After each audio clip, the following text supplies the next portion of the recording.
Terus, ini penting juga, akal. Rumi termasuk orang yang memposisikan akal tidak sebagai puncak. Akal itu penting, tapi akal hanya transit. Akal harus dilampaui. Tidak boleh orang berhenti hanya di akal. Di Masnawi itu ada cerita yang mungkin sering dikutip orang. Cerita ahli bahasa dan tukang perahu.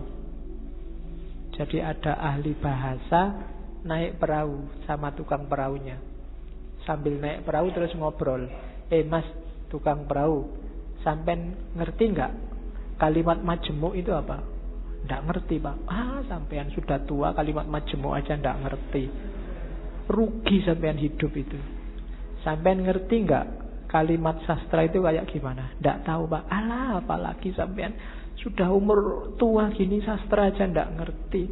Buat apa umur sampean dihabiskan? Sampean ngerti nggak? Pokoknya diajak ngobrol gitu, dimarahi terus, dilecehkan terus. Tiba-tiba terus ada badai. Kapalnya mau tenggelam, katanya yang punya perahu, waduh ini Pak, sampean bisa nggak berenang? Nggak bisa. Sampean sampai tua berenang aja nggak bisa, ya wassalam, sampean mati, bye-bye, tak tinggal ya, sudah selesai. Nah, itu cerita ini terkenal, nanti variasinya macam-macam. Tapi ini Rumi mau nyindir bahwa ya bolehlah ada orang pinter, tapi sepinter-pinternya orang itu kan sesuai bidangnya. Yang pinter filsafat mungkin tidak ngerti sama sekali tentang fikih. Yang pinter fikih mungkin tidak ngerti tentang kalam. Yang teknik mungkin tidak ngerti tentang kedokteran. Sak jago-jagonya Habibie, kamu tanyain, Pak Habibie, ngerti nggak teorinya Ghazali tentang? Tidak ngerti dia. Dia ilmunya penerbangan. Jadi tidak. Maka orang pinter yang sombong itu janjane orang bodoh. Sepinter apa sih dia? Ilmunya seluas apa sih? Tidak ada. Orang itu selalu pinternya fakultatif, sesuai fakultasnya masing-masing. Tidak ada ilmu universal. Makanya tidak ada kuliah di universitas, yang ada di fakultas. Universitas cuma mengkoordinir. Kalau digabung dari banyak fakultas, jadilah universitas. Kan logikanya begitu. Jadi cerita ini sebenarnya Rumi main nyindir, sejago-jagonya akalmu hanya bisa menangkap sesuai pengalamanmu masing-masing. Tidak akan lebih dari itu. Tapi saya ngerti dunia luar angkasa loh Pak. Ya, paling kamu pernah baca buku tentang luar angkasa, kan itu aja. Filsafat saya juga ngerti, matematika juga ngerti. Yang kebetulan kamu ngalami membaca atau ngalami belajar. Yang tidak ya enggak. Sokrates mungkin orang paling pinter, tapi sama istrinya urusan nyambel apa urusan bikin sayur itu tetap menang istrinya. Ya kan? Sepinter apapun Immanuel kan, kalau bannya bocor, kan ada cerita satu ketika Immanuel kan bannya bocor, sadelnya patah. Begitu nyampe di tukang sadel, Immanuel kan pingin nguji yang punya, tukang sadel tolong saya dibikinin sadel yang pakai rumus trigonometri plus 2 kali. Dari tukang sadel tidak bisa saya. Kalau sadel biasa bisa, kalau pakai rumus macam-macam tidak bisa. Ya memang beda ilmunya. Jadi yang pertama catatannya akal itu tidak segalanya. Kalau kita hanya bersandar pada akal, maka kita bersandar pada batas pengalaman kita sendiri. Karena sejauh apapun ilmu kita, ya sebatas yang pernah kita alami. Ilmunya mahasiswa filsafat pasti beda dengan mahasiswa pendidikan, pasti beda dengan mahasiswa teknik. Itu batasnya akal. Jadi saya bilang tadi, akal hanya transit. Katanya Rumi, akal, jasmani, lahiriah ini harus sih, cuma Dia bukan tujuan, dia hanya alat transit kita untuk menggapai yang lebih dalam, lebih tinggi, wilayah ilahiyah. Jadi jangan dihentikan akal untuk akal. Atau kalau fisik misalnya harta untuk harta, tidak bisa berhenti di situ. Karena hidup kita ini rumusnya adalah inna lillahi wa inna ilaihi roji'un.